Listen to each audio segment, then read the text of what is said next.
Mutant Chronicles, Fiction, The Apostle of Insanity Trilogy, Volume 1, in Lunacy, by William F.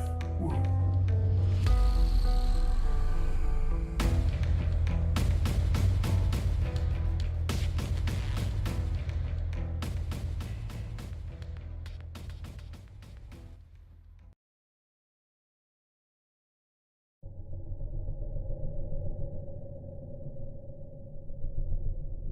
Chapter 21. Yojimbo convened the team back in the command center, except for Skippa. She remained in a trauma center for regeneration treatment. Honorius sat down cross-legged in the middle of the crowded floor. Yojimbo, standing by the Widskid station, looked up as Vic arrived last, falling into a chair heavily. "How is Skippa?" Yojimbo asked. Vic leaned his Gehenna Puker against the arm. "She'll be okay," he muttered. "How serious is it?" Faye asked, from a spot on the floor by Honorius. "They aren't exactly sure," said Vic, shaking his head. "She'll walk again, but may not have all her movement back. That could mean the end of our partnership." No one spoke for a moment. Yojimbo glanced down at Honorius. The mystic was chanting quietly to himself, too low for the words to be heard clearly. He did not seem unhappy. Lane was sitting on one end of the couch, with Pam perched on the arm next to him. "What do we do next, boss? Now that we have Honorius?" "I welcome any suggestions," said Yojimbo. "Clearly, we cannot learn much from our new guest simply by asking him questions." "We haven't really tried," said Pam. "Maybe if we really focus on him for a while and keep him talking, he'll say something we can understand." "Maybe," Klaus said doubtfully.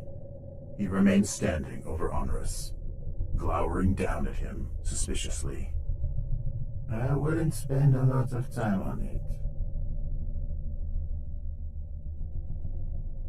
"If we're lucky, he might do something that will reveal why he's so important," said Faye, looking at Honorius. "I mean, the Brotherhood and the Dark Legion both want a crazy man. They must have some reason."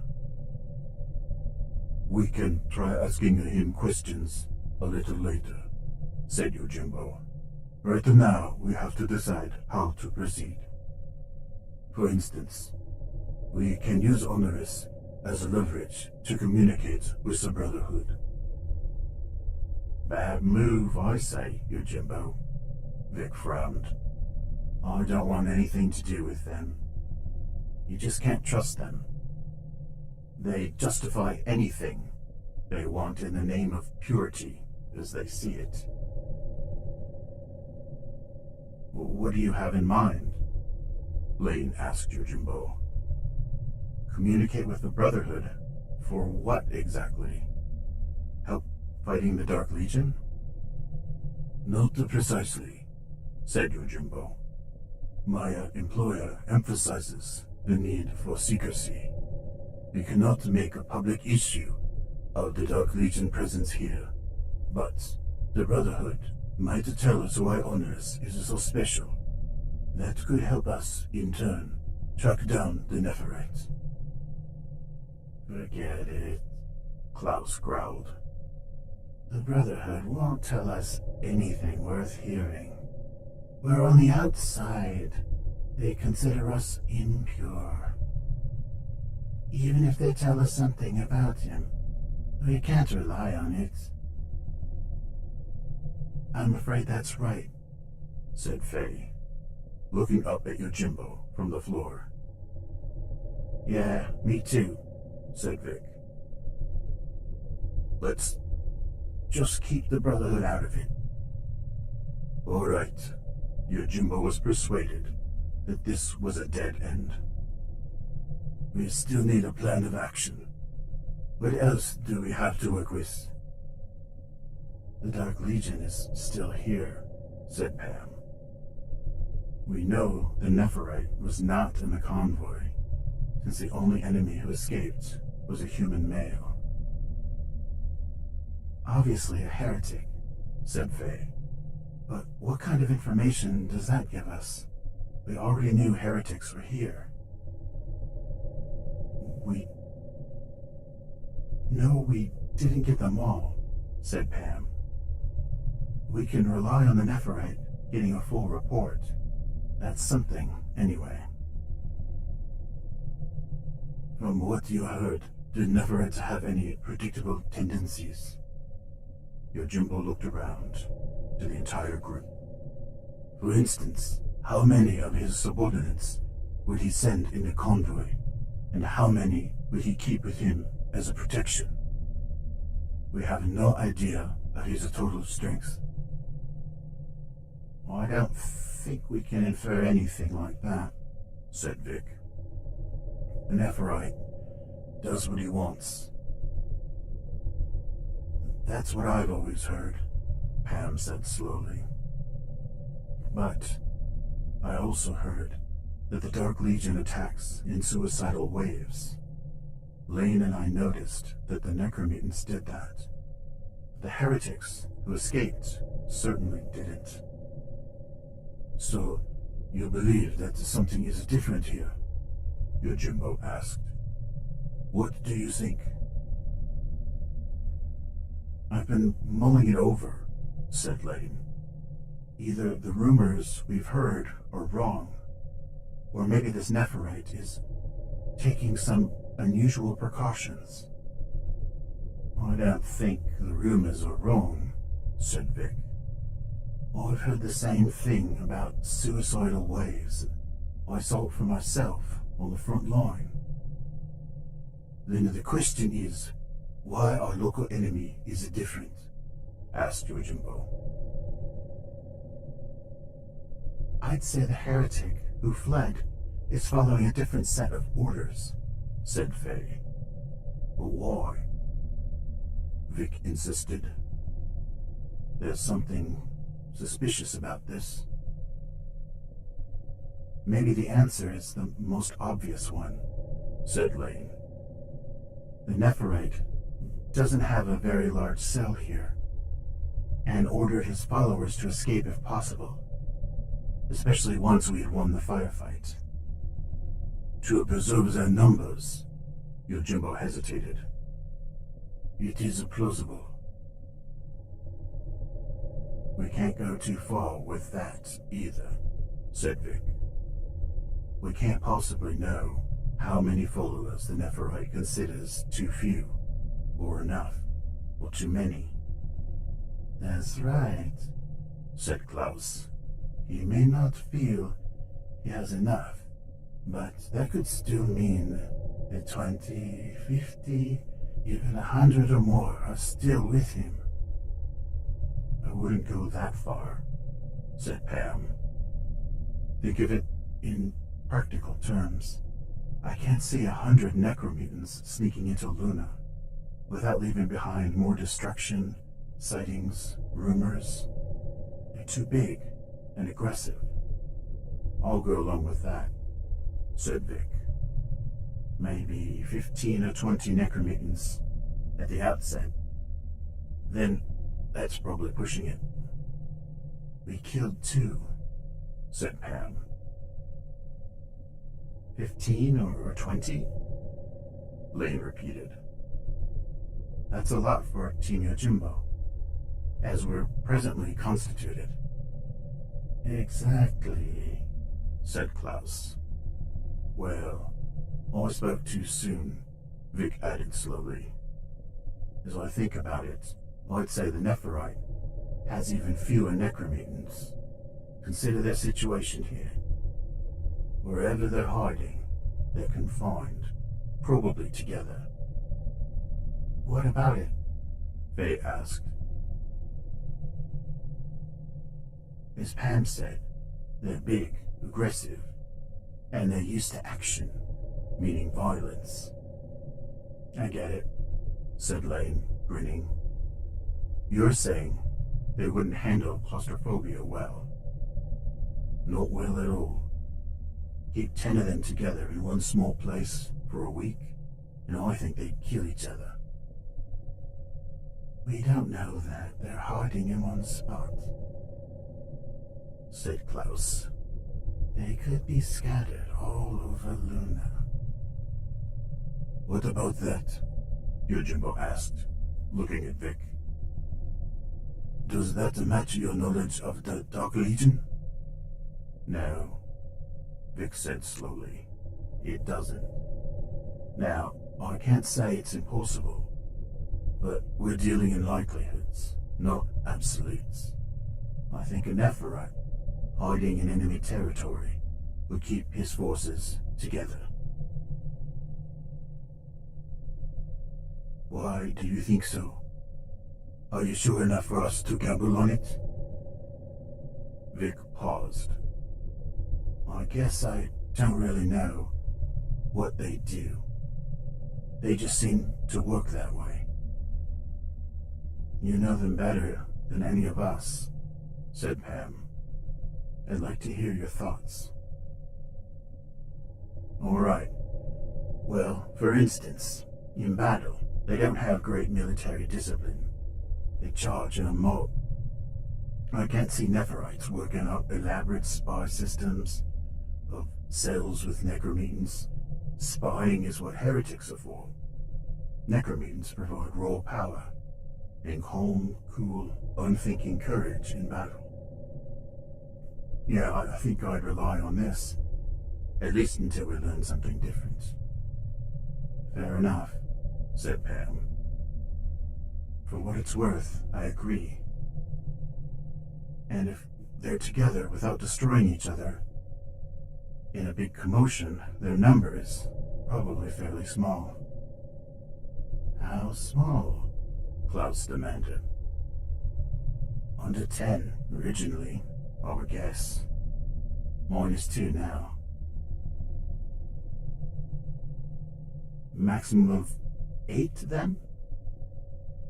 If we're on the right course. And a Nepharite, said Vic. Bigger and more powerful. Don't forget him. Your Gehenna Puker is the most effective weapon against them, said Yojimbo. I will buy one for each of us. Can you connect me to a black market seller? I sure can, said Vic. Yojimbo looked at Honorius. He will be safe here, I believe.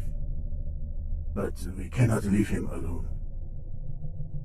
I'm always here, said WizKid from his station. But maybe you should handcuff him to the furniture or something. If he decides to leave, I don't know if I can wrestle him to the floor and hold him. He fingered the front of his black satin jacket with a grin.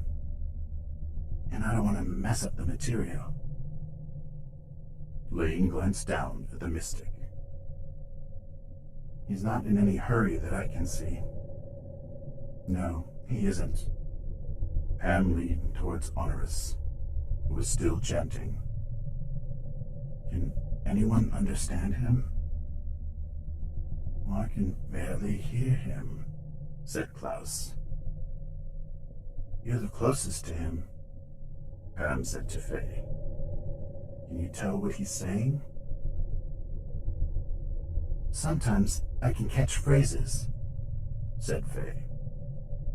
It's all religious, I think, but sometimes he seems to think he's somewhere else. Yeah?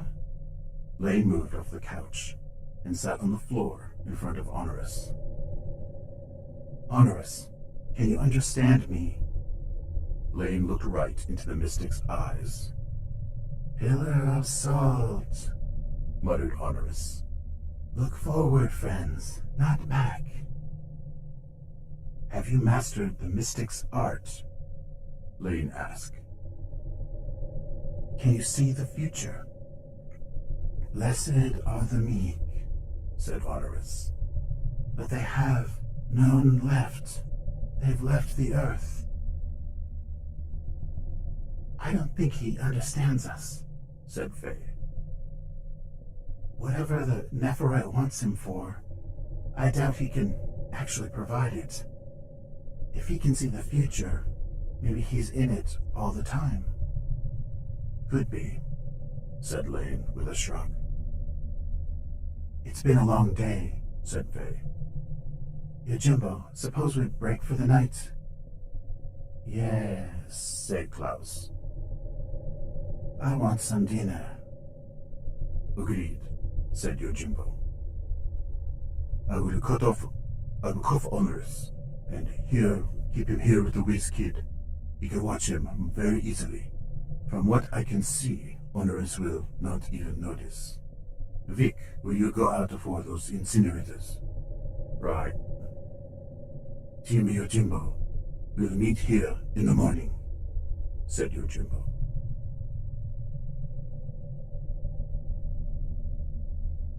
Lane walked with Pam, Faye, and Klaus to the Midnight Star for dinner. The mystic's failure to respond rationally bothered Lane. Either Honorius was actually worthless to the Nepharites, or he possessed some unknown power. At the Midnight Star, the group gathered at a corner, a table in the rear. The usual evening crowd was just arriving. Lane turned on his sonic disruptor so they could talk freely over their food.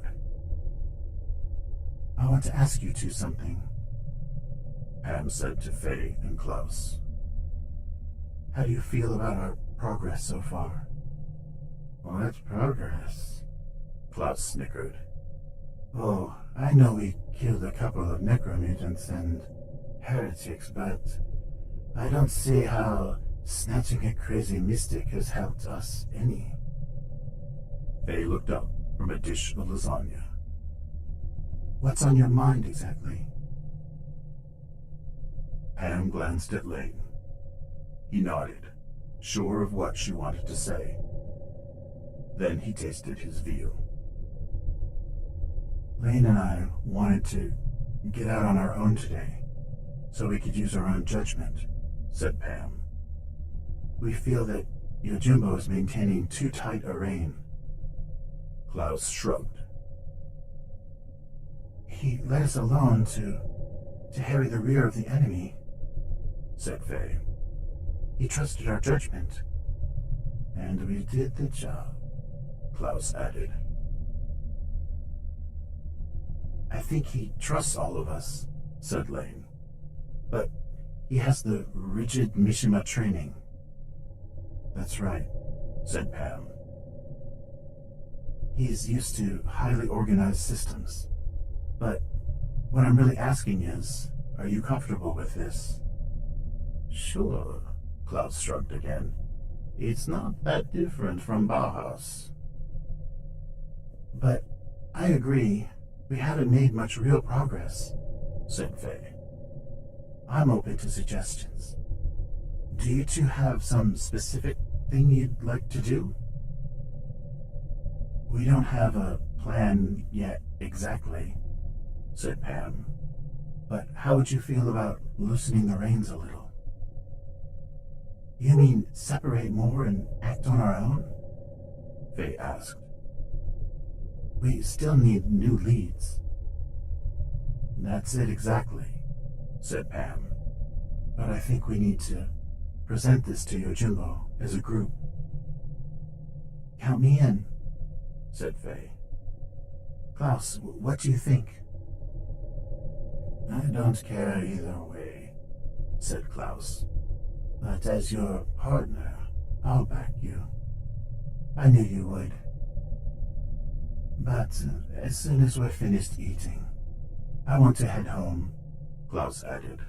I'm worn out. Lane looked up from his veal. This stuff isn't as bad as usual. Eat up.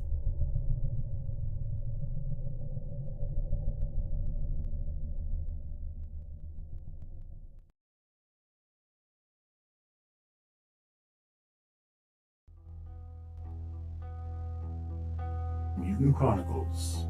Fiction. The Apostle of Insanity Trilogy. Volume 1. In Lunacy by William F. Wu. Chapter 21. End.